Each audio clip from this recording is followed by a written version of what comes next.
The NFL draft is just 2 months away. Who will the Eagles draft, and what's the most likely scenario to play out? Let's run through the first mock draft of the season. But first, let's run it.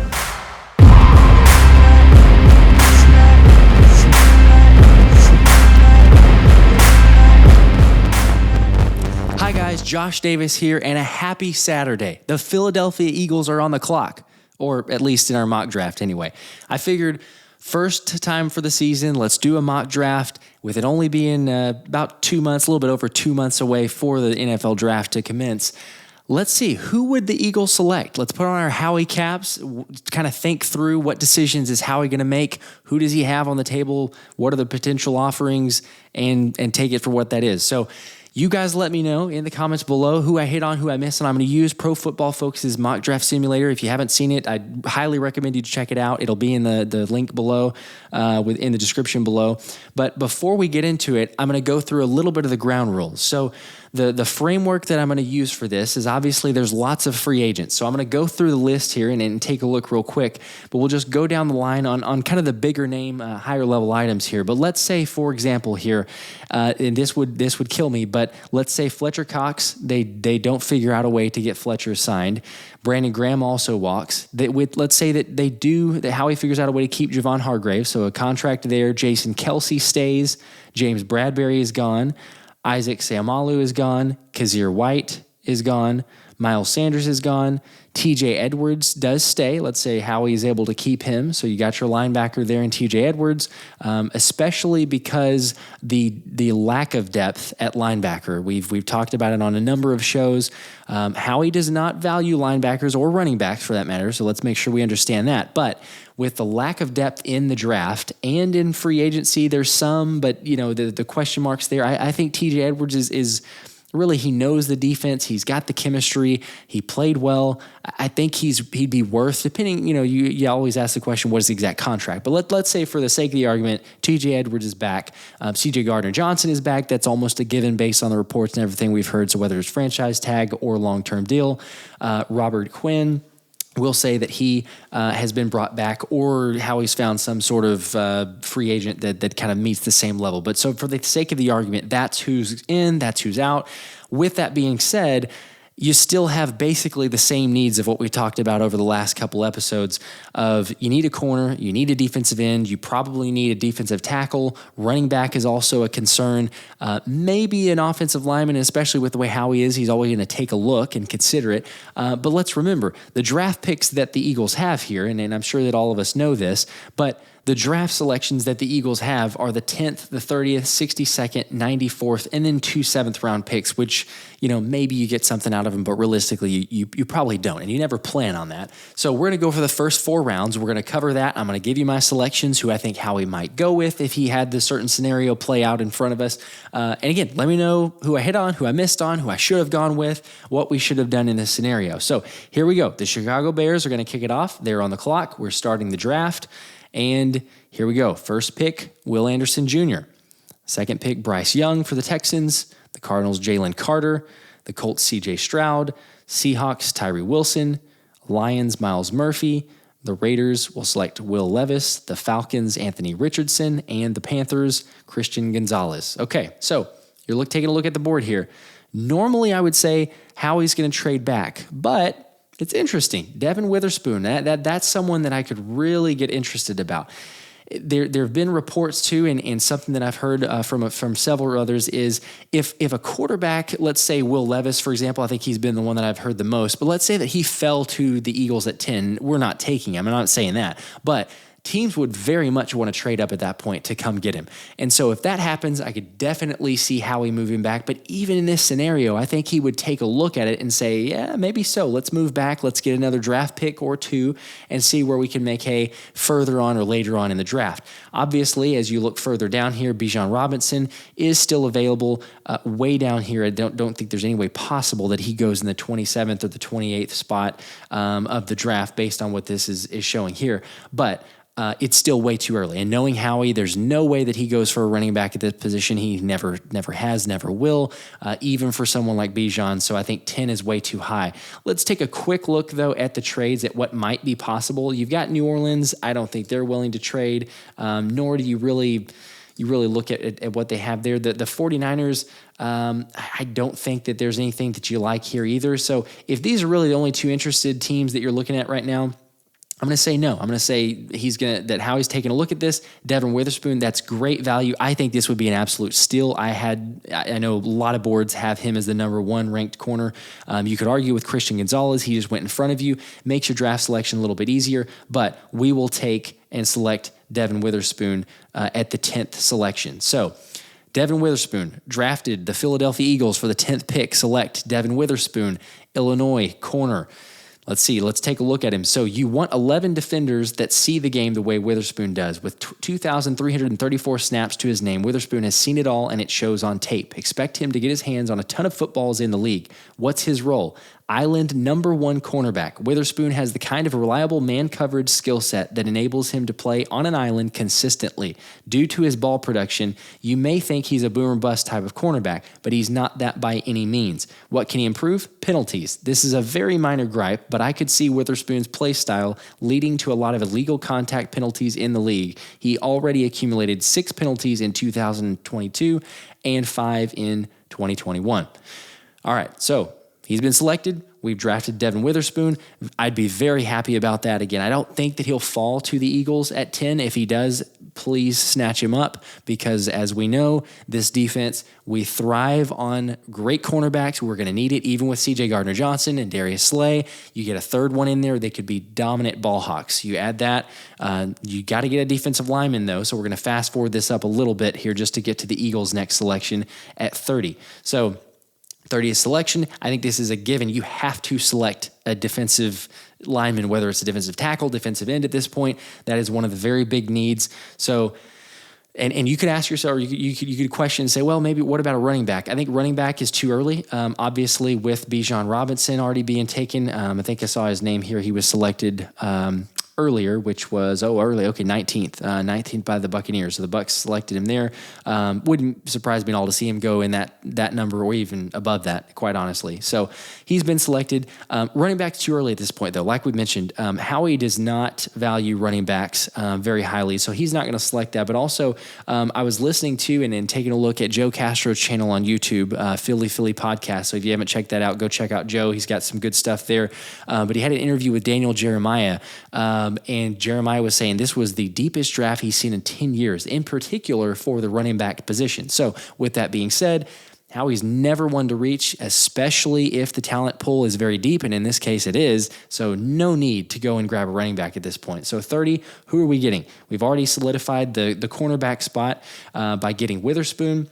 I think that's a great selection, but now we need to take a look at, for number 30, who are we going after? So looking at linemen here, we can sort it and make our lives a little bit easier, but defensive, 36th ranked, Mazi Smith, that's a possibility.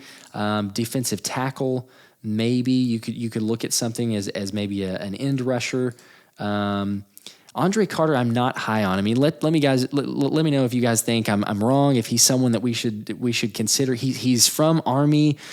He's got some potential according to some of the scouting reports, but 6'7", 260, had trouble keeping weight on, muscle mass issues.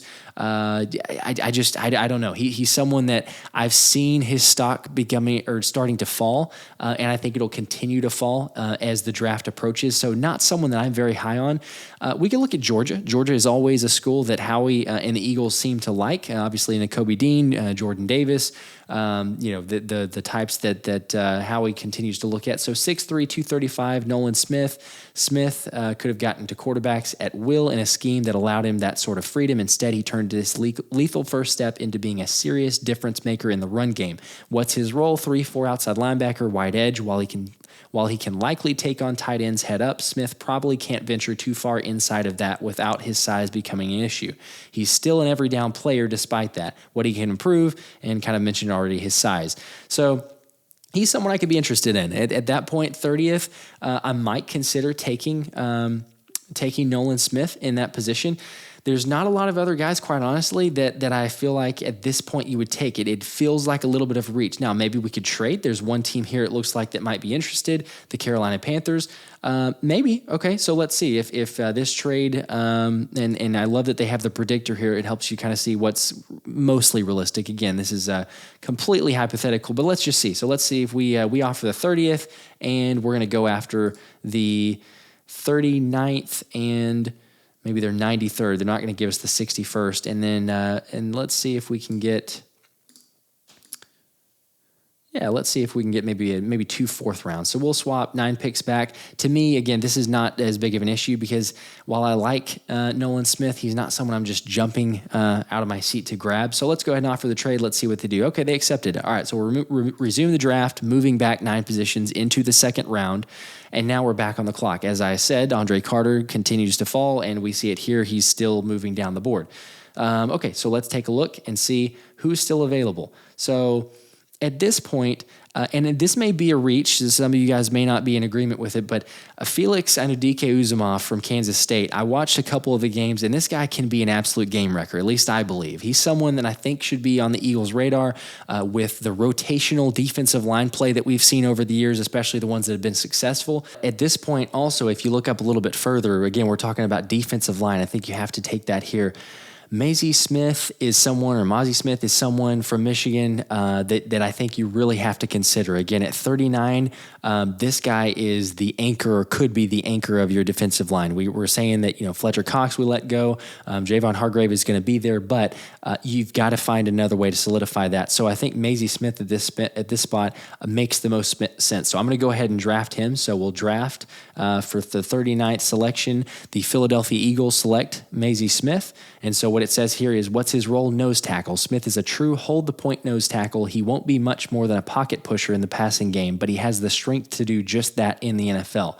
When Smith gets his paws inside your shoulder pads, good night. His hands are so strong that shedding blocks are an afterthought. What can he improve? His hands. Smith has the kind of pop in his hands that can't be coached, but he often lacks urgency. He doesn't possess the violence and speed to be an impactful pass rusher just yet. So we've drafted Smith. Now that selects and moves us to the 62nd pick. And so we're moving down here. Now, at this point, I would say we've got the cornerback selection with Witherspoon. We've got Smith with defensive tackle. You could consider a running back now. I know that, again, Howie doesn't necessarily value those very highly, but someone that I'm high on is Zach Charbonnet, and that's someone that I know Thomas Mott had mentioned a couple times. Zach is, to me, the total package. And so I think that at this point, you're looking at the big board. Carter continues to fall, so not a surprise, but he's someone I'm staying away from. And as I look at a lot of the others, Garrett Williams, his stock has sounded like it's rising, but I don't know that I'm going to go with a corner because we've already got Witherspoon. So just there's not a lot of other names here at this point that I'm just jumping out of my seat again just to go and draft. So I would say let's go to running back, and we're going to draft Zach Charbonnet. So we draft him, and what the report on him is what's his role? A bell cow back. Charbonnet handled a workload around 20 touches per game with ease over the course of his college career. There's no reason to think he can't do the same in the NFL. Charbonnet routinely does what it takes to avoid going to the ground. Stiff arms, dead legs, shimmies, you name it. Charbonnet probably has it mastered in his arsenal. What can he improve? Route running. We saw a ton of checkdowns to Charbonnet on tape over the years, and know his hands are solid, proving he can consistently get away from linebackers would be the cherry on top for him. So we've drafted Zach, and now we're moving on to the 93rd and 94th selections, which again, we traded for one of those, obviously, in order to get or to move back and get the 39th selection, but to get that extra draft pick. So now looking at the board, there's possibilities everywhere here. There's none of them that just immediately jump off the page. You could go with a Karl Brooks. Travius Hodges-Tomlinson is someone that people have talked about. He does give up big plays, and he's a little bit smaller, his smaller frame. A-Shane would be enticing, but again, we just took the running back. So with the names that are left on the list here, I'm going to go ahead and take Karl Brooks. He has really good bend. He's someone that I think that still could help on the defensive line. We need an end rusher also at this point if you've already taken Mazi Smith, so we'll go ahead and draft him at 93. And again, we're going to be right following that next. So Who do you take? Reports have surfaced recently that maybe you get a second tight end. Could change the offensive scheming a little bit, but I mean, could you imagine a tight end with Dallas Goedert, Sam LaPorta? Maybe. I mean, he's got some good grades here. He's obviously played really well. Where he wins is in yards after the catch, which sounds very similar again to a Goddard. And if you add that, give Jalen Hurts just another weapon on offense. You've got Charbonnet and Sam LaPorta. That's a potential. I could see the Eagles going after him. And so at this point, I don't really like Herbig. His size is too small. A-Shane just doesn't make sense, although I think he'll be like a Tyreek Hill. I really do. I think he's got very special talent, will be a playmaker on the field. But there's just none that are jumping off the page at me, like I say. And so I'm going to take Sam as the last pick to round it out here. We'll take Sam LaPorta. And so that will wrap up the 4 rounds. Again, we're not doing the 2 7th-rounders because it usually doesn't make sense. There's not much value. Hopefully, maybe Howie finds a diamond in the rough. But here we go. So grading the draft, what Pro Football Focus says is we get an A-. I'd say that's really great. An A-. If you take a look here, an A for Witherspoon, A- for Mazi Smith, a B for the trade to the Panthers that we executed, C+ for Charbonnet, C+ for Karl Brooks, and an A for Sam LaPorta. I think if LaPorta falls that far, you got to take him. I'd be happy with that. But what do you guys think? Where did I miss? Who should I have gone differently? Should I have not made the trade? What would Howie do? Again, we tried to put our caps on or Howie caps on and do what he would have done. Does not value linebackers, does not value running backs very highly. But overall, I think if I saw this play out here in about 2 months, I would be honestly thrilled. I think that we could do very well, and you got the free agent possibilities of what Howie's going to do there. A lot pending, a lot coming over the next couple weeks. I think here in a couple days we will hear official news about an offensive coordinator and a defensive coordinator, but we will keep you posted as that comes along. But that's going to do it. So for this episode, appreciate you guys joining the show. I'm Josh Davis. Thanks again. But until next time, this has been the Philly Special.